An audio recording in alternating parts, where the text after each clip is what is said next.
Family आहे nitro family. असे functional group असणारे जे कंपाऊंड्स आहेत यांना नायट्रो कंपाऊंड्स असं म्हणतात.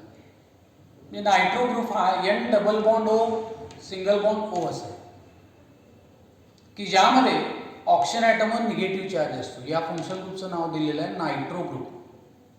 हा नायट्रो ग्रुप अल्किल ग्रुपला जोडलेला असेल तर ॲलिफॅटिक नायट्रो कंपाऊंड्स होतील आणि जर अरिल ग्रुपला जोडले असेल तर ॲरोमॅटिक नायट्रो कंपाऊंड्स तयार होणार. इथे ॲलिफॅटिक नायट्रो कंपाऊंडचं एक्झाम्पल दिलं आहे. NO2 group is attach to CH3. याचं नाव दिलेलं नायट्रोमिथेन. याचं नाव आहे नायट्रोमिथेन. आता सेम फंक्शन ग्रुप हा असाही दाखवता येतो ON डबल बॉन्ड O. हा वेगळा होतो, याला नायट्राइट ग्रुप असं म्हणतात. नायट्राइट. जसे नायट्रो अल्केन्स आहेत, नायट्रो कंपाऊंड्स आहेत, तसे अल्किल नायट्राइट सुद्धा आहेत. त्या अल्किल नायट्राइट्सचा जनरल फॉर्म्युला RONO असं दिलं आहे. जे स्ट्रक्चरमध्ये फरक आहे पहा. इथे N double bond O minus आहे, इथं ON डबल बॉन्ड O. हे आहेत ते अल्किल नायट्राइट्स. हे या टेबलमध्ये आता दिलेले नाही. पुढचा फंक्शन ग्रुप आहे अल्कोहोल. तुम्ही 10वी पर्यंत शिकलेला आहात. अल्कोहोलचा फंक्शन ग्रुप आहे OH. OH म्हणजे हायड्रॉक्सिल ग्रुप. असा फंक्शन ग्रुप असणाऱ्या कंपाऊंड्सना ऑर्गॅनिक हायड्रॉक्सी कंपाऊंड्स असं म्हणतात. हा OH ग्रुप जर अल्किल ग्रुपला अटॅच झालेला असेल तर ॲलिफॅटिक अल्कोहोल्स तयार होतील. इथं CH3 घेतला, CH3OH याचं नाव आहे मिथिल अल्कोहोल. हा C2H पण घेता येऊ शकेल, इथिल अल्कोहोल. हे झाले ॲलिफॅटिक अल्कोहोल्स. आणि हा जो OH ग्रुप ॲरोमॅटिक रिंगला पुन्हा एक कार्बन ॲटम जोडलेला असेल तर अशा प्रकारच्या अरिल ग्रुपला आपण बेन्झिल ग्रुप असं म्हणतो. बेन्झिल ग्रुप. आणि या बेन्झिल ग्रुपला जर OH जोडलेला असेल तर ॲरोमॅटिक प्रकारचा अल्कोहोल तयार होतो. याचं नाव आहे बेन्झिल अल्कोहोल. बेन्झिल अल्कोहोल म्हणजे OH हा इनडायरेक्ट ॲरोमॅटिक रिंगला जोडलेला आहे. हा जो OH डायरेक्ट ॲरोमॅटिक रिंगला जोडला असेल तर पुढचा फॅमिली तयार होऊ शकेल phenol. Next family is phenol की ज्याचा जनरल फॉर्म्युला दिला AROH. AROH म्हणजे C6H5OH. त्याच्यामध्ये पहा दिस OH group is directly attached to aromatic ring and if it is attached to indirectly aromatic ring it is called aromatic type of the alcohol. So benzyl alcohol is aromatic alcohol and phenol is next class which is represented by AROH. पुन्हा या phenols मध्ये एक OH group असेल तर मोनोहायड्रॉक्सी phenols, दोन OH groups असतील तर डायहायड्रॉक्सी phenols आणि तीन OH ग्रुप्स असतील तर ट्रायहायड्रॉक्सी फिनॉल्स. असे फर्दर क्लासेस, फर्दर फॅमिलीज आपण 12वी मध्ये अल्कोहोल्स, फिनॉल्स आणि इथर्स या टॉपिकमध्ये पाहणार आहोत. नेक्स्ट क्लास आहे प्रायमरी अमाइन्स. हे अमाइन्स अमोनियापासून तयार झालेले. दे आर ऑब्टेन्ड फ्रॉम अमोनिया. तर अमोनियाचा स्ट्रक्चरल फॉर्म्युला असा दिला NH3. इथे एक लोन पेअर ऑफ इलेक्ट्रॉन आहे. या अमोनियामधून एका हायड्रोजन ॲटमची रिप्लेसमेंट एका अल्किल ग्रुपने झालेली असेल तर तयार होणाऱ्या कंपाऊंड मध्ये हा फंक्शन ग्रुप असतो. हा फंक्शन ग्रुप म्हणजेच NH2 इथं दाखवलेला NH2.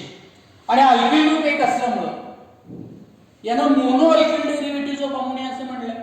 आणि mono alkyl derivative of ammonia nothing but the primary amines. So primary amines is next family.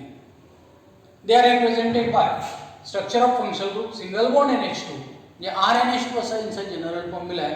R group इथं CH3 घेतला तर मिथिल अमाइन किंवा C2H5 ग्रुप घ्या, इथिल अमाइन असे प्रायमरी अमाइनचे एक्झाम्पल्स होतील. नेक्स्ट आहे सेकंडरी अमाइन्स. सेकंडरी अमाइन्स तयार होताना अमोनियामधून दोन हायड्रोजन ॲटमची रिप्लेसमेंट दोन अल्किल ग्रुप्सनी झालेली असते. इथला एक H ॲटम, हा दुसरा H ॲटम, याची रिप्लेसमेंट अल्किल ग्रुपने राहिली. हे राहिलेला फंक्शन ग्रुप हा NH आहे. असा फंक्शन ग्रुप दाखवलाय जे दोन हायड्रोजन ॲटम रिमूव्ह झाले. याला इमिनो ग्रुप असं नाव दिले. इमिनो IMINO किंवा याला सेकंडरी अमाइनो ग्रुप असं म्हणतात. हा इमिनो ग्रुप इथं दाखवलाय. हे दोन्ही सिंगल बॉन्ड्स आहेत, दोन्ही सिग्मा बॉन्ड्स आहेत, दोन्ही CH3 असलेले NH ला जोडलेले. तर या प्रकारच्या सेकंडरी अमाइनला सिंपल सेकंडरी अमाइन असं म्हणतात. म्हणजे याची व्याख्या कशी होईल पहा.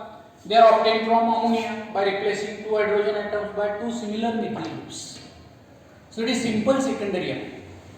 And if they are different, एक CH3 आहे दुसरा C2H5 असेल, it is mixed secondary amine. म्हणजे इथे एक CH3 घेतला, हा C2H5 घेतला, तर मिक्स्ड प्रकारचा सेकंडरी अमाइन होऊ शकेल. सिंपल सेकंडरी अमाइनचं नाव लिहिताना दोन्ही अल्किल ग्रुप सेम आहे, म्हणून प्रेफिक्स यूज करतो आपण डाय. त्यानंतर अल्किल ग्रुपचं नाव लिहायचं मिथिल आणि शेवटी अमाइन शब्द लिहायचा डाय मिथिल अमाइन, असा डाय इथिल अमाइन, डाय एन प्रोपिल अमाइन. हे सगळे सिंपल सेकंडरी अमाइन झाले. आता मिक्स्ड सेकंडरी अमाइन मध्ये समजा एक CH3 ग्रुप आहे आणि दुसरा C2H5 ग्रुप असेल, दोन्ही वेगळे आहेत. पण याचं नाव तुम्हाला माहिती आहे मिथिल, हा इथिल. यांच्यामध्ये नाव लिहित असताना अल्फाबेटिकल ऑर्डरचा विचार करायचा. इथिलचा ई मिथिलच्या यमच्या आधी येतो, म्हणून आधी आपण इथिल लिहिणार, त्यानंतर मिथिल लिहिणार आणि मग शेवटी शब्द लिहिणार ethyl methyl amine. It is mixed type of secondary amine. पुन्हा अमोनियामधून तीनही हायड्रोजन ॲटमची रिप्लेसमेंट तीन अल्किल ग्रुप्सनी झालेली असेल. पण तीन हायड्रोजन ॲटम्स आहेत, त्या तीन हायड्रोजन ॲटमची रिप्लेसमेंट तीन अल्किल ग्रुप्सनी झाली, तर तयार होणारा कंपाऊंड असा आहे, हा एक CH3 ग्रुप, दुसरा CH3 ग्रुप, तिसऱ्या हायड्रोजन ॲटमची रिप्लेसमेंट CH3 ग्रुपनी झाली. अल्किल ग्रुप तीन आहेत म्हणून याला टर्शियरी अमाइन म्हणतात. सेकंडरी अमाइन मध्ये अल्किल ग्रुप होते किती? दोन, त्यांना सेकंडरी अमाइन्स असं नाव दिलं. म्हणजे याचं उदाहरण इथं दिलं आहे, CH3 3 times CN condense formula दिला, ब्रॅकेट मध्ये दाखवलं, आणि हा फंक्शनल ग्रुप राहिला, हायड्रोजन ॲटम नाही. याला टर्शियरी अमाइनो ग्रुप असं म्हणतात किंवा टर्शियरी नायट्रोजन ॲटम असंही म्हणलेलं आहे. आता या टर्शियरी अमाइन मध्ये तीनही अल्किल ग्रुप सेम असतील तर सिंपल टर्शियरी अमाइन. म्हणून याचं नाव लिहिताना तीन मिथिल ग्रुप आहेत, तिन्ही सारखे आहेत म्हणून ट्राय हे प्रेफिक्स वापरला. दोन होते म्हणून डाय वापरलं होतं ट्राय.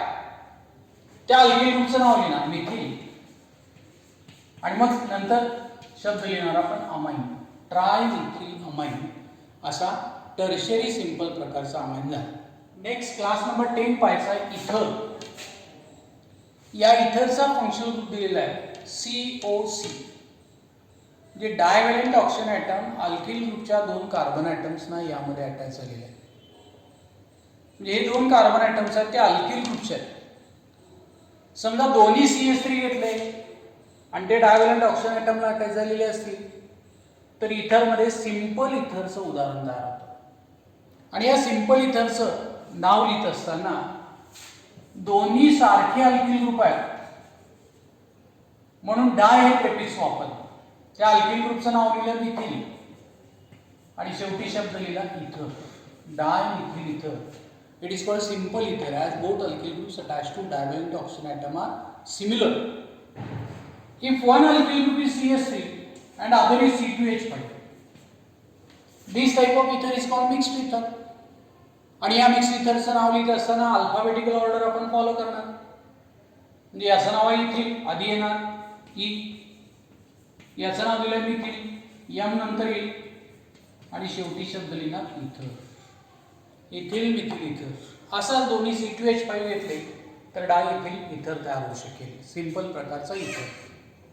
पुढचा क्लास आहे अल्डिहाइड.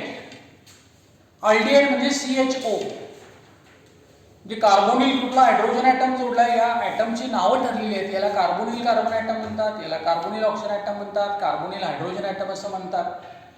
आता अल्डिहाइडमध्ये हा CH3 ग्रुप CHO ग्रुपला अटॅच झालेला असेल तर याचं नाव होतं ॲसेट अल्डिहाइड. याचं नाव आहे ॲसेट अल्डिहाइड. C2H5 असेल तर प्रोपिओन अल्डिहाइड. असे कॉमन नेम्स या अल्डिहाइडचे दिले आहेत आणि हे कॉमन नेम्स लिहिताना त्या अल्डिहाइडचं ऑक्सिडेशन करायला सांगितलंय. ऑक्सिडेशन केल्यानंतर करस्पॉन्डिंग कार्बॉक्सिलिक ॲसिड तयार होईल. त्या कार्बॉक्सिलिक ॲसिडमधल्या ICH ची रिप्लेसमेंट वर्ड अल्डिहाइडने करायची. हे डिटेल आपण 12वी मध्ये गेल्यानंतर पाहणार आहोत. इथं तुम्ही फक्त CH3CHOचं कॉमन नेम ॲसेट अल्डिहाइड लिहायचं आहे. पुढचा क्लास आहे कीटोन. कीटोनमध्ये हा H ॲटम नसतो, फक्त CO ग्रुप आहे. याला कार्बोनिल ग्रुप असं म्हणतात किंवा कीटॉनिक ग्रुप असं म्हणतात किंवा याचं नाव ऑक्सो ग्रुप असं दिलं. कीटोनमध्ये पुन्हा दोन्ही CH3 ग्रुप्स हे CO ला जोडलेले सारखे असतील तर simple ketone and if they are different it is called mixed type of ketone. तर दोन्ही वेगळे असतील तर मिक्स्ड कीटोन. सिंपल कीटोनचं नाव लिहिताना दोन्ही सारखे अल्किल ग्रुप आहेत डाय प्रिफिक्स यूज करणार. त्यानंतर अल्किल ग्रुपचं नाव लिहिणार मिथिल आणि शेवटी शब्द लिहायचा कीटोन. म्हणजे याचं नाव काय होणार डायमिथिल कीटोन. याच डायमिथिल कीटोनचं इंडस्ट्रियल नाव दिलेलं आहे ॲसेटोन. ते सुद्धा कॉमन नाव आहे. आपल्याला बऱ्याच वेळा डायमिथिल कीटोनचं कॉमन नेम ॲसेटोन असं लिहायचं. हा क्लास समजला का पहा. पुन्हा दोन्ही अल्किल ग्रुप वेगळे असतील. एक CH3 आहे दुसरा C2H5 आहे. It is called mixed ketone. आणि मिक्स्ड कीटोनचं नाव लिहिताना अल्फाबेटिकल ऑर्डर फॉलो करणार आपण. इथिल मिथिल कीटोन असं त्याचं नाव होऊ शकेल.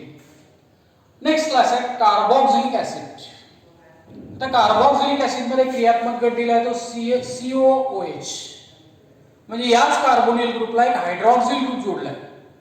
म्हणजे कार्बोनिलचा कार्बो घेतलाय आणि हायड्रॉक्सिलचा XYL याच्यावरून नवीन शब्द तयार केला कार्बॉक्सिल.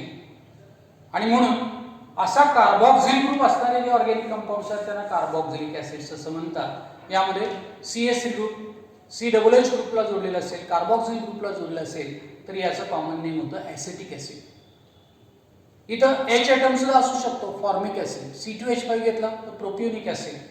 जे असे हे कार्बॉक्सिलिक ऍसिड्स आहेत. हे मला वाटतं तुम्हाला पहिले 13 हे फॅमिली मेंबर्स किंवा क्लासेस अल्डिहाइड कीटोन त्यानंतर कार्बॉक्सिलिक ऍसिडमध्ये समजलेले आहेत. यापैकी अल्डिहाइड कीटोन आणि कार्बॉक्सिलिक ऍसिड हा 12वीचा एक टॉपिक आहे. अल्कोहोल्स फिनॉल्स आणि इथर्स हा एक 12वीचा टॉपिक आहे. आणि हॅलोजन डेरिव्हेटिव्स यामध्ये अल्किल हॅलाइड्स आपण बघितले तो एक 12वीचा टॉपिक आहे. म्हणजे हे फॅमिलीची नावं आहेत ही सगळी 12वीच्या टॉपिकची नावं आहेत. त्यामुळे अत्यंत महत्त्वाचं हे टेबल आहे. टेक्स्टबुकमध्ये पेज नंबर 209 वर दिलेलं आहे. तुम्ही ते टेबल आखून घ्यायचं आहे आणि प्रत्येक फॅमिलीचं 1-2 एक्झाम्पल लिहून त्याची कॉमन नावं लिहिण्याचा प्रयत्न जेवढा करा तेवढं तुम्हाला 12वीचा पाया या टॉपिकमध्ये व्यवस्थित समजून येईल. मला वाटतंय आज आपण या ठिकाणी थांबूया. म्हणजे हे जे क्लासेस पाहिलेले आहेत ते अत्यंत महत्त्वाचे क्लासेस आहेत. धन्यवाद. महत्त्वाचे आहे.